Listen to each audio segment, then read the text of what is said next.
అందరికీ నమస్కారం.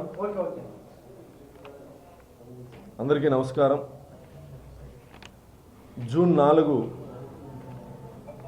విధ్వంసకారుడిని, ఒక దుర్మార్గమైనటువంటి పరిపాలన వద్దనుకొని విజనరీని లీడర్కి స్వాగతం పలికినటువంటి రోజు జూన్ 4.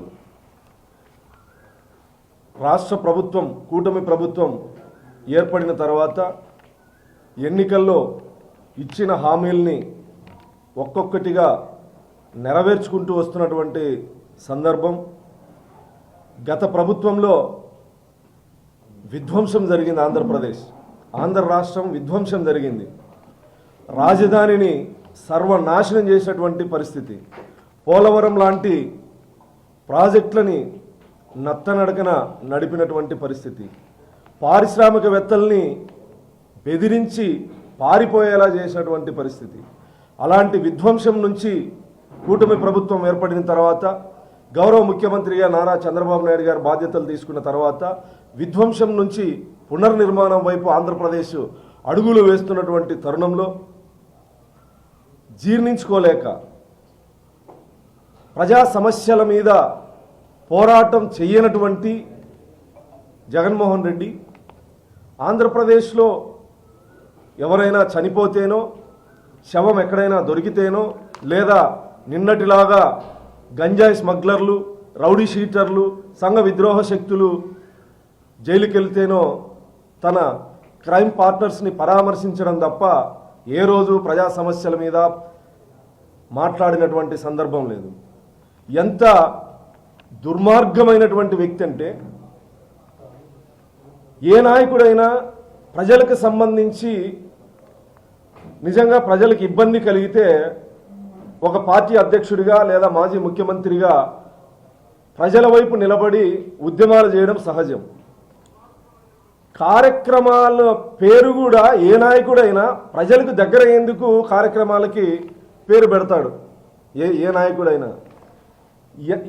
ఎంత గౌరవ ముఖ్యమంత్రి చంద్రబాబు నాయుడు గారు ముఖ్యమంత్రి అయిన తర్వాత ఓర్చుకోలేక, జీర్ణించుకోలేక, ప్రజలకు సంబంధం లేకుండా కేవలం చంద్రబాబు నాయుడు గారినో లేదా కూటమి ప్రభుత్వాన్ని వ్యక్తిగతంగా టార్గెట్ చేసే విధంగా ఈరోజు వెన్నుపోటు దినం అని చెప్పేసి కార్యక్రమానికి పిలుపు ఇవ్వడం, అతని యొక్క సైకో మనస్తత్వానికి, జగన్మోహన్ రెడ్డి యొక్క నీచ మనస్తత్వానికి, జగన్మోహన్ రెడ్డి యొక్క రాక్షస మనస్తత్వానికి ఇదొక నిదర్శనం. నువ్వు నిజంగా ప్రజా శ్రేయస్సు కోరే నాయకుడివి అయితే ప్రజల్ని దగ్గర చేసుకునే విధంగా ప్రజా ఉద్యమాలకు, పోరాటాలకు పేరు పెడతారు తప్ప ఇలాంటి నీ సైకో తత్వాన్ని బయటపెట్టే విధంగా, నీ ఫ్యాక్షన్ మనస్తత్వాన్ని బయటపెట్టే విధంగా, నీ యొక్క నీచ మనస్తత్వాన్ని బయటపెట్టే విధంగా, ఇది గతంలో రోషయ్య గారు ముఖ్యమంత్రిగా ఉన్నప్పుడు కూడా ఇలాగే వ్యవహరించినటువంటి వ్యక్తి, కిరణ్ కుమార్ రెడ్డి గారు ముఖ్యమంత్రిగా ఉన్న ఇలాగే వ్యవహరించినటువంటి వ్యక్తి, ప్రస్తుతం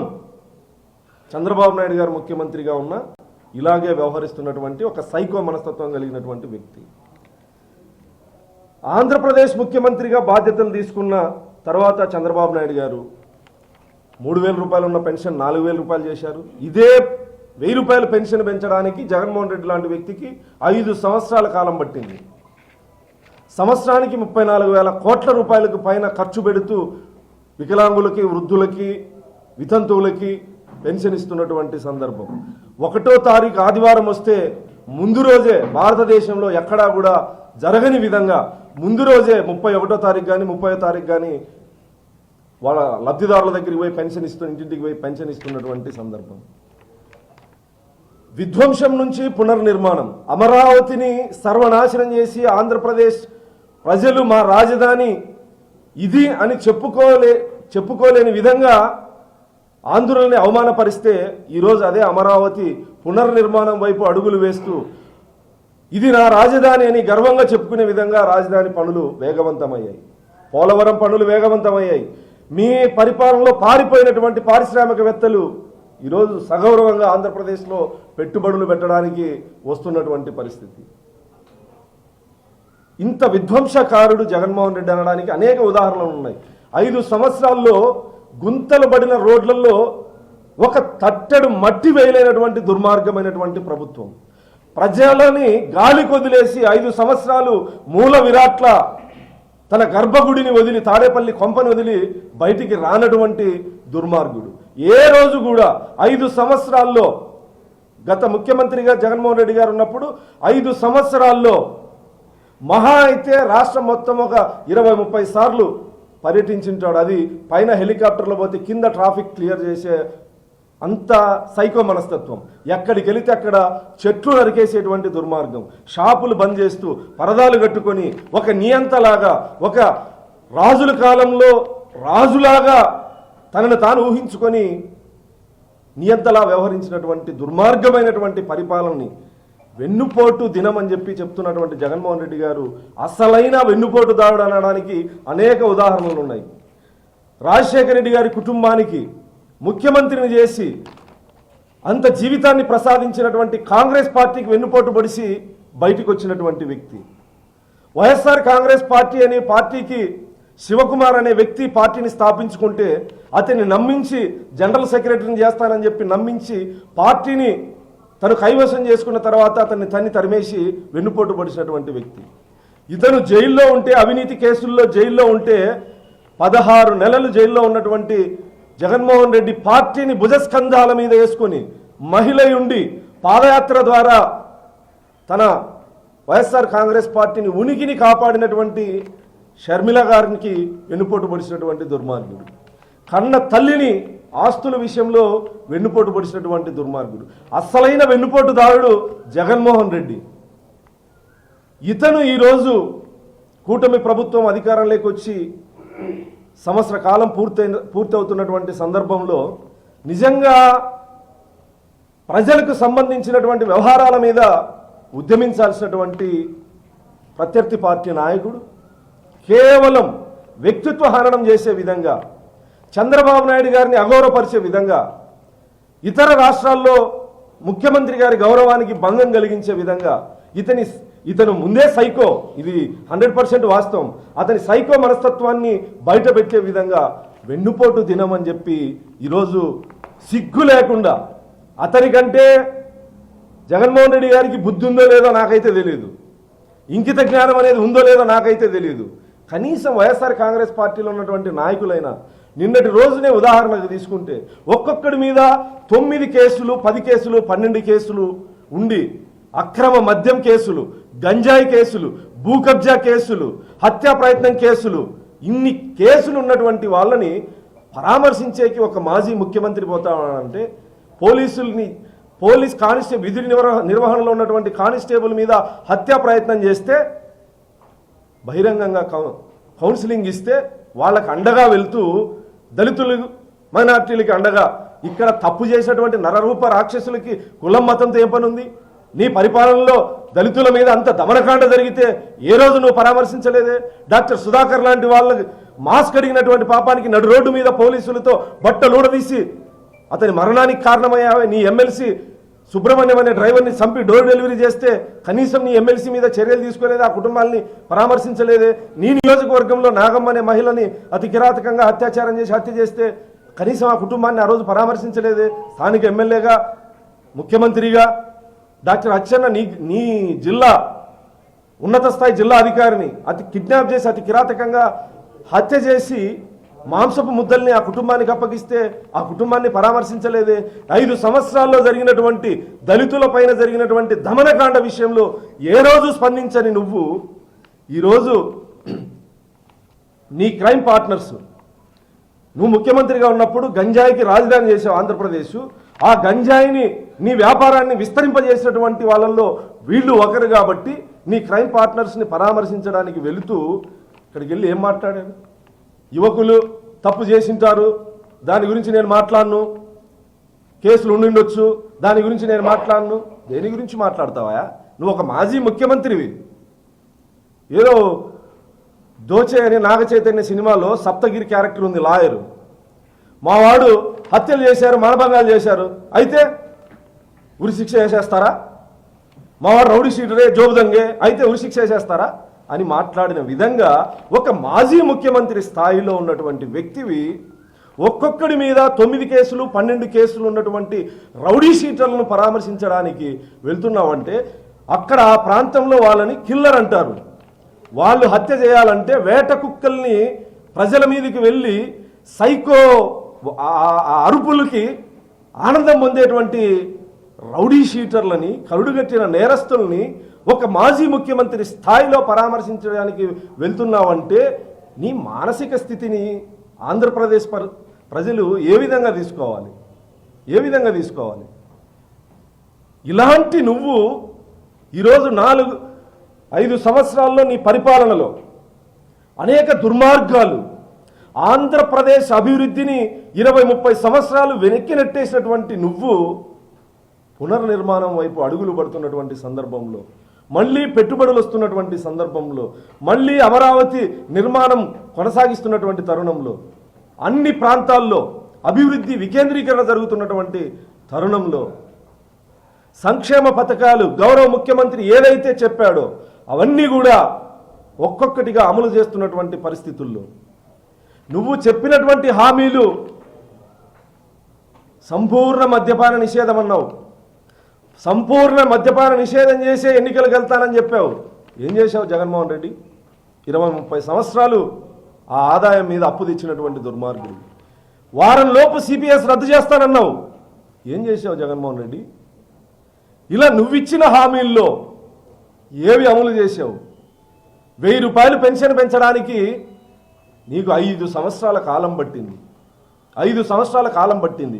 1వ తారీఖు ప్రభుత్వ అధికారులకి జీతాలు ఇవ్వలేనటువంటి దౌర్భాగ్య పరిస్థితుల్లోకి ఆంధ్రప్రదేశ్ నెట్టివేసినటువంటి నువ్వు, 1వ తారీఖు పెన్షన్ ఇవ్వలేనటువంటి పరిస్థితుల్లోకి ఆంధ్రప్రదేశ్ని నెట్టివేసినటువంటి నువ్వు ఈరోజు 4000 రూపాయల పెన్షన్ కానీ, సిలిండర్లు కానీ, ఏదైతే హామీలు ఇచ్చామో ఆ హామీలన్నీ ఒక్కొక్కటిగా ఎవరైనా రాష్ట్ర ముఖ్యమంత్రిగా బాధ్యతలు తీసుకుంటానే తెల్లారేసరికి హామీలు అమలు చేయడం అనేది అసాధ్యం. ఆంధ్రప్రదేశ్ ఆర్థిక పరిస్థితిని గమనించుకోవాలి ముఖ్యమంత్రి అనేటువంటి వ్యక్తి. ఒక్కొక్కటిగా అమలు చేసుకునేదానికి 1 వారం పట్టచ్చు, 2ది 2 నెలలు పట్టచ్చు, 3 నెలలు పట్టచ్చు. మీరు అమ్మఒడి ఇవ్వడానికి ఎన్ని నెలలు పట్టింది? మీరు అధికారంలోకి వచ్చిన ఎన్ని నెలలకు అమ్మఒడి ఇచ్చారు? ఇవన్నీ మీ పరిపాలనని మీరు గ్రహించుకోలేక ఈరోజు ఉన్నటువంటి కూటమి ప్రభుత్వం బురద జల్లే విధంగా ప్రయత్నం చేయడం అనేది చాలా హాస్యాస్పదం. జగన్మోహన్ రెడ్డి గారు ప్రజలకు సంబంధించి, ప్రజల అవసరాలకు సంబంధించి సంక్షేమం కానీ అభివృద్ధి కానీ ఈ రెండింటిని గమనిస్తూ నిజంగా రాష్ట్ర అభివృద్ధిలో పురోగతి లేకపోతే, సంక్షేమ పాలనలో పురోగతి లేకపోతే ప్రజల వైపున నిలబడి ఉద్యమించేటువంటి హక్కు ప్రత్యర్థి పార్టీగా, ప్రతిపక్ష పార్టీగా కాదు, ప్రత్యర్థి పార్టీగా మీలాంటి వాళ్ళకు ఉంటుంది. 5 సంవత్సరాల్లో సాగునీటి ప్రాజెక్టులకి 1 రూపాయి ఖర్చు పెట్టినటువంటి సందర్భం ఉందా? రాయలసీమలో హంద్రినీవా ప్రాజెక్టులో ఒక్క గంప, 1 తట్టెడు మట్టి తీసినటువంటి సందర్భం ఉందా? 1 రూపాయి ఖర్చు పెట్టినటువంటి సందర్భం ఉందా? మీరా మాట్లాడేది రైతుల గురించి, ప్రజల గురించి. దుర్మార్గమైనటువంటి పరిపాలన, వ్యవస్థల్ని విధ్వంసం చేసినటువంటి పరిపాలన. ఒక ముఖ్యమంత్రిగా ఉండి, ముఖ్యమంత్రి స్థాయిలో ఉండి న్యాయ వ్యవస్థ మీద బహిరంగ లేఖ రాసినటువంటి సైకో మనస్తత్వం కలిగినటువంటి వ్యక్తి నువ్వు. శాసనాలు చేసేటువంటి వ్యక్తిగా ఉండి, శాసన సభలో ఉండి శాసన మండలి రద్దు చేస్తానన్నటువంటి రాక్షస మనస్తత్వం కలిగినటువంటి వ్యక్తి నువ్వు. ప్రభుత్వ అధినేతగా ఉండి పత్రికా స్వేచ్ఛను కాపాడాల్సినటువంటి వ్యక్తి జీవో నెంబర్ 1 తెచ్చి పత్రికా వ్యవస్థ మీద గొడ్డలి పెట్టుగా జీవో నెంబర్ 1 తెచ్చినటువంటి వ్యక్తి నువ్వు. మీరు ఈరోజు ప్రజాస్వామ్యం గురించి, పరిపాలన గురించి మాట్లాడుతూ ఉన్నారు. అసలైన ఈ రాష్ట్రానికి వెన్నుపోటుదారుడు, విధ్వంసకారుడు ఎవరైనా ఉన్నారంటే ఒక్క జగన్మోహన్ రెడ్డి తప్ప. ఈ రాష్ట్ర అభివృద్ధిని కాంక్షించేటువంటి వ్యక్తి, ఈ రాష్ట్రాన్ని సుభిక్షంగా ఉండాలి అని ఆకాంక్షించేటువంటి వ్యక్తి, 20-30 సంవత్సరాలకి ఈ రోజే అడుగులు వేసేటువంటి వ్యక్తి గౌరవ ముఖ్యమంత్రి చంద్రబాబు నాయుడు గారు. అలాంటి నేత మీద ఇలాంటి పేరు పెట్టి కార్యక్రమాలు తీసుకుంటా ఉంటే ప్రజలు హర్షిస్తారనుకున్నావా? ప్రజలకు వాస్తవాలు తెలియదు అనుకుంటా ఉన్నారా? ప్రజలు అమాయకులు అనుకుంటా ఉన్నారా? వైఎస్ఆర్ కాంగ్రెస్ పార్టీకి, జగన్మోహన్ రెడ్డి గారికి పార్టీ పెట్టినప్పటి నుంచి ఒక చెడ్డ అలవాటు ఉంది. తప్పుని ఒప్పు అని చెప్పి ప్రచారం చేయడం, అసత్యపు ప్రచారాల్ని ప్రజల్లోకి తీసుకెళ్లడం, దాన్ని నమ్మించేటువంటి ప్రయత్నం చేయడం, వ్యక్తిత్వ హననం చేయడం, ఇవన్నీ గతంలో మిమ్మల్ని నమ్మారు. మీ అబద్ధాలని అసత్యాల్ని సాక్షితో ప్రచారం చేయించినా లేదా మీ పేటీఎం బ్యాచ్లతో సోషల్ మీడియాలో ప్రచారం చేయించినా ప్రజలు గతంలో నమ్మారు. ఎప్పుడూ ప్రజలు నమ్ముతూ ఉంటారని అనుకోవడం అవివేకం జగన్మోహన్ రెడ్డి గారు. ఇప్పటికైనా ప్రజలు ఎందుకు మిమ్మల్ని తిరస్కరించారు, ఎక్కడ లోపం జరిగింది అనేది గ్రహించకుండా కేవలం బెంగళూరు నుంచి ఆంధ్రప్రదేశ్కి వస్తే ఎక్కడో ఒక చోట ఒక శవం ఉండాలి, లేదా నిన్న మొన్నలాగా క్రైమ్ పార్ట్నర్స్ జైలుకు పోయో ఏదో ఇబ్బందుల్లో ఉంటే పోయి పరామర్శించడం తప్ప ఏ రోజైనా రాష్ట్ర ప్రభుత్వ నిర్ణయాలని కానీ స్వాగతించేదో లేదా వ్యతిరేకించేదో, రాష్ట్ర ప్రభుత్వం పట్ల చేస్తున్నటువంటి సంక్షేమ పథకాలని అభివృద్ధిని వీటిలో ఏదైనా లోపాలుంటే ప్రశ్నించినటువంటి పరిస్థితి ఒక్కరోజు ఉందా? ఇప్పటికైనా బుద్ధి తెచ్చుకోవాలని చెప్పి ఈ సందర్భంగా తెలియజేస్తూ, నిన్న మొన్న ఒక మాజీ ఎమ్మెల్యే, అనంతపురం ఉమ్మడి జిల్లాకు సంబంధించిన మాజీ ఎమ్మెల్యే జగన్మోహన్ రెడ్డి ఫోటో చూస్తే భయపడిపోతా ఉన్నారు అని చెప్పి మాట్లాడడం జరిగింది. ఆ వ్యక్తికి నేను చెప్తా ఉన్నా, భయపడితే ఫోటో తీసుకొని నడి రోడ్డు మీద పగలగొట్టండి అని చెప్పరు ప్రకాష్ రెడ్డి గారు. ఒక అనర్హుణ్ణి అర్హత కలిగిన ప్లేస్లో ఉంచడానికి వీల్లేదు, బయటికి విసిరి పడేయండి అని చెప్పాం. వినపడలేదా? భయమా? ఎందుకు భయపడతారు? ఆయన ఫోటో చూస్తే, సైకో ఫోటో చూస్తే మీరు భయపడతారేమో, ఫ్యాక్షనిస్ట్ చూస్తే మీరు భయపడతారేమో. తెలుగుదేశం పార్టీ కార్యకర్తలు నాయకులు కాదు, ఎందుకు భయపడతారు? మాట్లాడేటప్పుడు కొంచెమైనా ఇది ఉండాలి. నిజంగా మీలాగా భయపడే వాళ్ళు ఉంటే జగన్మోహన్ రెడ్డి గారి ఫోటో తీసి నడి రోడ్డు మీద పగలగొట్టండి అని చెప్పాం. ధైర్యంగా చెప్పాం. మా కార్యకర్తలకి పిలిపించాం. దుర్మార్గుడి ఫోటో ప్రభుత్వ కార్యాలయాలు ఉంటే నడి రోడ్డు మీద పగలగొట్టండి అని చెప్పి పిలిపించాం ధైర్యంగా. ఇక్కడ భయానికి ఆస్కారం ఎక్కడుంది ప్రకాష్ రెడ్డి గారు? మీసం తిప్పినంత మాత్రాన ధైర్యవంతుడు అని అనుకోవద్దు. అధికారం ఉంది కదా అని గతంలో అహంకారపూరితమైన మాటలు మాట్లాడావు. ఈరోజు ఏం చేశావు? ఈరోజు హంద్రీనివా గురించి మాట్లాడుతున్నావు, రైతుల పక్షాన మాట్లాడేకి ప్రయత్నం చేస్తా ఉన్నావు. 5 సంవత్సరాల్లో ఒక చుక్క నీళ్లు తీసుకురాగలిగారా? హంద్రీనివా జీవనాడి రాయలసీమకి నిర్వీర్యం చేస్తే మాట్లాడగలిగారా? సిగ్గుందా మీకు అసలు ఈరోజు మాట్లాడడానికి? ఇతర రాష్ట్రాల్లో పోయి చూడండి ఏ రకంగా సాగునీటి ప్రాజెక్టులు ఉన్నాయో. చివరి ఆయకట్టుకి నీరు రావాల్సినటువంటి అవసరం లేదా? ఆ పనులు ఆపుతాం, ఈ పనులు ఆపుతామని మాట్లాడితే నీ ఉడత ఊపులకి ఇవన్నీ రాప్తాల్లో నీ వైఎస్ఆర్ కాంగ్రెస్ పార్టీ కార్యకర్తలు భయపడతారేమో. మేము కాదు. మీరు ఏ రీతిలో వస్తే ఆ రీతిలో బుద్ధి చెప్పడానికి మేము సిద్ధంగా ఉన్నాము.